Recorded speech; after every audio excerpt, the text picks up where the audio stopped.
Hey there, YouTube! An all-around epic weekend of pro wrestling action culminates in the biggest party of the summer, Summer Slam. Because this is one of WWE's Big Four pay-per-views, even coronavirus wasn't going to stop them from putting on a spectacle, especially after they were forced to cut back so much on WrestleMania. We're headed into the THUNDERDOME, and apparently we'll never see it coming. As always, before we begin, if you found me and enjoy my content, help get this channel up and running by doing all the normal YouTube stuff. Like, share, and subscribe. You can also talk to me over on Twitter at PSUOptimus, or check out my fledgling Instagram at WrestlingOptimus. Now, for a review from my own personal Thunderdome, let's take it over to the action figures. Apollo Crews defends his United States Championship against MVP on the pre-show. I saw some discussion on Twitter about whether or not title matches should be on the pre-show. My thoughts are, for a show like this where every match is either a championship match or a special stipulation, lesser belts are going to wind up on the kickoff. It's inevitable. However, you should never have a title change on the pre-show. Luckily, that didn't happen tonight. After a pretty standard match, Apollo retains with a spinning crucifix powerbomb. Lashley and Benjamin attack after the bell, but Apollo escapes unscathed. We get a nice video package to start the main show. I must say, the Thunderdome is a significant upgrade to the Performance Center, and definitely more befitting of an event like SummerSlam. The opening pyro was great, and the crowd noise really enhanced the matches, even if it was pumped in. Michael Cole says, the WWE virtual universe is going insane! In our first actual match of the main show, we see the first of two tests on the night for Asuka as she takes on Bayley for the SmackDown Women's Championship. Early on, Asuka hits an awesome jumping DDT off the ring steps, driving Bayley's head into the concrete. Bayley works over the leg throughout the match and almost gets Asuka to tap multiple times. Sasha distracts Asuka during an armbar and then interferes on the apron, taking a hip attack for Bayley and allowing her to get the surprise roll-up and retain her championship. Dominic Mysterio is in the locker room with Rey and his mom. He asks to speak with Rey alone. The elder Mysterio already knows what Dominic is going to ask, for him to not get involved tonight no matter what. And although he initially can't bring himself to make that promise, he eventually does. Kevin Owens comes out in a Street Profits t-shirt and a red tie to join the commentary desk.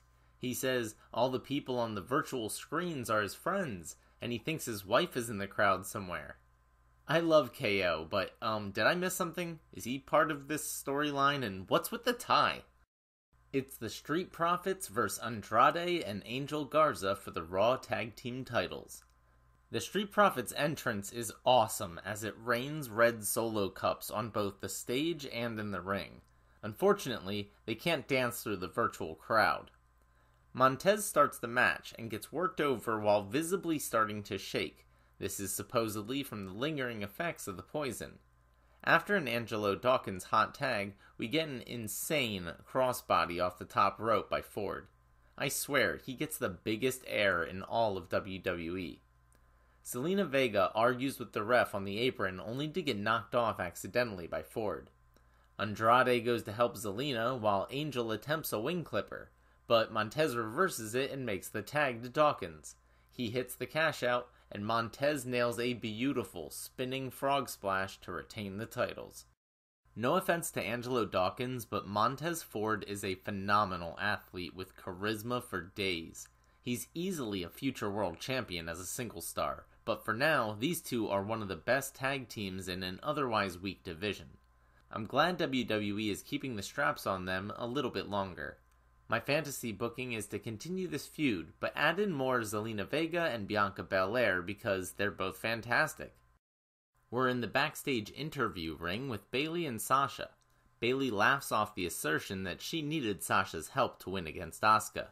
When Kayla asks if Bayley will return the favor later tonight, Sasha says that she won't need it. If Bayley can beat Asuka, so can she. Plus, Bayley already gave Asuka the fight of her life, so she's weakened. Bayley says they're going to make it a clean sweep and then retain their tag titles at Payback next week, because yes, there's another pay-per-view next week. Up next, we get the match between Sonya Deville and Mandy Rose. It's confirmed the stipulation for this match has been changed from hair vs. hair to no DQ, and loser leaves WWE. That changes my prediction. I'm calling for Sonya to win now. Mandy comes out looking intense. At the start, we get a stare down that I'm sure would have popped the crowd hard, if there was one.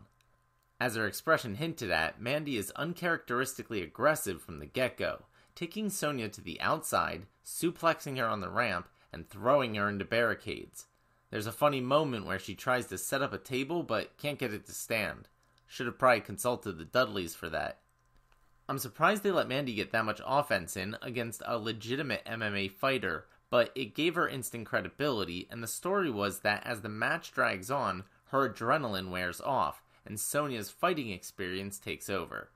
While the competitors are throwing chairs at each other, the ref stupidly shouts, "Come on, ladies, someone's going to get hurt." Yeah, that's the point of a wrestling match. Sonya tries to do Mandy's facebuster finisher, but it's reversed. Then, Mandy hits 3 consecutive running knees, her finisher, and a 4th running knee for good measure to pick up the shocking victory.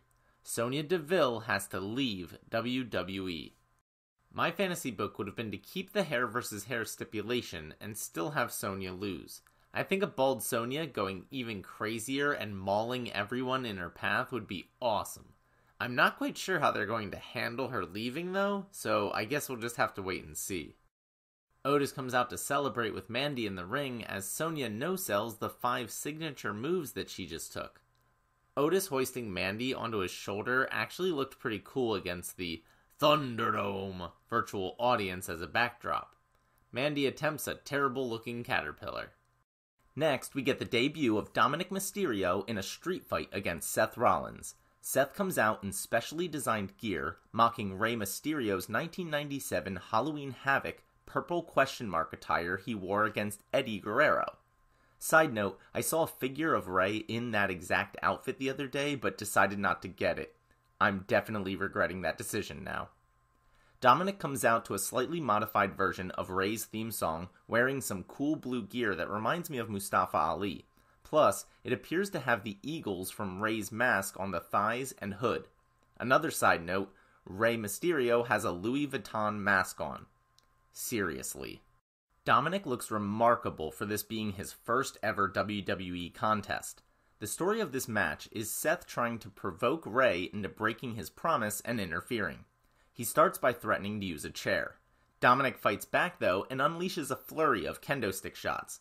Rollins sets up a table and drags Dominic to the top rope, but Dom hits him in the nuts and drops Seth through the table instead.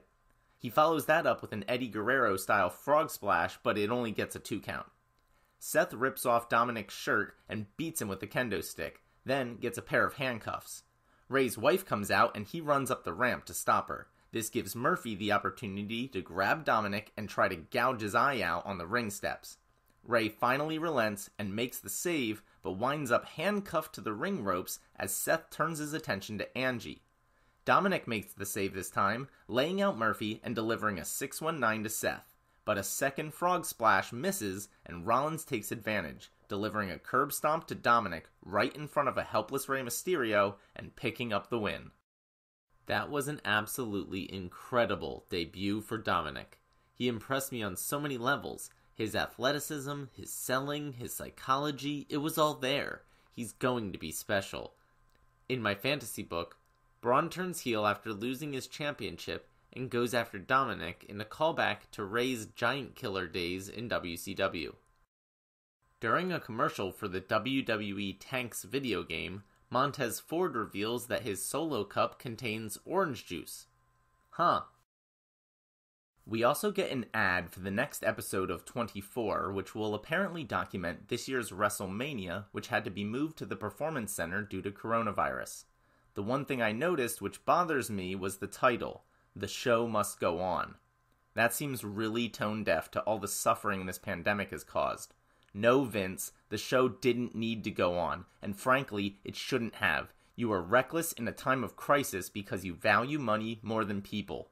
As interesting as this might be, I don't want to see a sanitized version of events that paints WWE in a good light, so I'll probably avoid it. Next, we get Asuka taking on Sasha Banks for the Raw Women's Championship. Commentary makes a big deal out of the fact that this is Asuka's second match, and Bayley worked over her leg earlier in the night. To be fair, Asuka sells that leg really well. Interestingly, Asuka also targets the leg, putting Sasha in multiple knee bars. After a great competitive match, we see a virtually identical finish to the one earlier in the night, except when Bayley gets up on the ring apron, she avoids Asuka's hip attack. Sasha goes for the bank statement, but Asuka counters into the Asuka lock. She's your new Raw Women's Champion. This is exactly how I predicted it would happen. They telegraphed it so bad with all the recent segments. But predictable isn't bad if it's the right booking, and this is the right booking. After Sasha and Bayley lose their tag titles at Payback, we're finally going to get the feud we've been demanding since their NXT days. Next, we get the WWE Championship match between Drew McIntyre and Randy Orton. I'm not sure when they started showing the crowd during entrances, but I love seeing everybody booing Randy. There's even people holding up signs to their webcams that say things like, "Randy sucks." This is exactly what I said I wanted to see out of entrances in the Thunderdome. We're treated to an old-school, slow contest to start as the big fellas size each other up. McIntyre puts Randy in the figure 4 as revenge for Ric Flair. Just as Orton is about to tap out, he grabs the ref to sneak in an illegal eye gouge which draws first blood. Not long after, Drew returns the favor with a future shock DDT that opens up Randy's forehead. Orton hits a draping DDT of his own and sets up for the RKO, but hesitates and decides to line up the punt instead. He takes too long though and misses.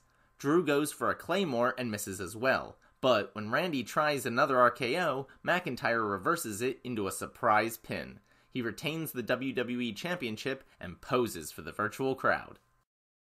I'm happy with the result, but I have a sneaking suspicion that Vince realized everyone was onto his plan for putting the belt on Randy, and he changed his mind at the last minute. I don't know why he constantly insists on swerving his audience. It's so dumb. Our main event sees Braun Strowman defend his Universal Championship against The Fiend, Bray Wyatt. Over the weekend, a Falls Count Anywhere stipulation was added to this match. In reality, it should have just been another no DQ match, but I guess since we already have one of those on the card along with a street fight, they decided to just call this something else. The Fiend's entrance looks so cool in the Thunderdome. My only nitpick is, don't introduce him by name. It takes so much away from his mysterious aura. Meanwhile, there seems to be audio issues with Braun's entrance as his music is noticeably softer than Bray's. Right away, The Fiend does 2 neck snaps, which he finally brought back. I don't think we've seen that move since his match against Finn Balor. This needs to be his new signature. It's such a jarring visual. He follows that up by bashing Braun with a metal toolbox. Strowman plows The Fiend through some barricades and chokeslams him on the announcer's table, which looks nasty because it doesn't break. Then, he hits Bray in the face with some steel steps, throws him back in the ring, and nails the running power slam. The Fiend no-sells all of this and kicks out. They brawl up the ramp into gorilla position. Hey, the Thunderdome has one of those. Wyatt hits Sister Abigail, but Braun kicks out. Strowman's newly bald head starts to bleed. Back in the ring, the power slam still isn't enough, so Braun gets a box cutter and begins tearing apart the ring. However, it backfires as he turns around into 2 straight Sister Abigails on the exposed wood. The Fiend makes the cover and is once again your Universal Champion. The Falls Count Anywhere stipulation added nothing, and they didn't further the Alexa Bliss angle. Have they dropped that? However, that was a decent monster vs. monster match, and I did have fun. As The Fiend retrieves his title from the referee, he's speared out of nowhere by Roman Reigns, who pummels the Demon Clown. Holy shit! Roman eyes up Strowman next and spears him too. He screams, "I made you! You're not a monster unless I'm here!" Reigns grabs a chair and warps it over the back of Strowman. He heads back into the ring and spears the Fiend again before holding up the Universal title. I guess they were right about one thing, we didn't see it coming. Roman looks jacked, and they finally made him appear like a badass. The only thing that sucks is I can't realistically see Otis cashing in his Money in the Bank briefcase on either Roman or The Fiend. Overall, this was a really good pay-per-view. It wasn't as jam-packed with brilliant storytelling as Dynamite was, but it did pay off a bunch of stories the way a good pay-per-view should. It also had an equally shocking ending with the return of Roman Reigns. I'm pretty sure the virtual audience was going nuts. Unfortunately, you couldn't tell because Kevin Dunn decided to bombard our senses with jump cuts and rapid zooms to the point of disorientation. What I loved most about the Dark Order's beatdown of the Nightmare family was that the camera stayed mostly steady and commentary stayed mostly quiet. They let the moment speak for itself and allowed the audience to soak in the emotion. On the other hand, overlooking something like a frantic editing style nearly ruined one of WWE's biggest surprises in months.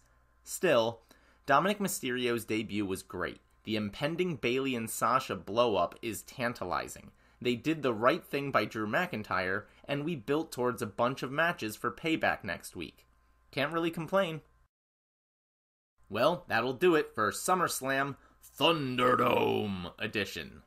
Again, if you've managed to find me and enjoy what you just saw, make sure to smash that like button. Share this video with all the wrestling and action figure fans in your life, subscribe to the channel, and spread the word. You can also talk to me over on Twitter, at PSUOptimus. I'll be back yet again tomorrow with an action figure review of the Raw after SummerSlam, so be sure to check back for that. But until then, I'll catch you later.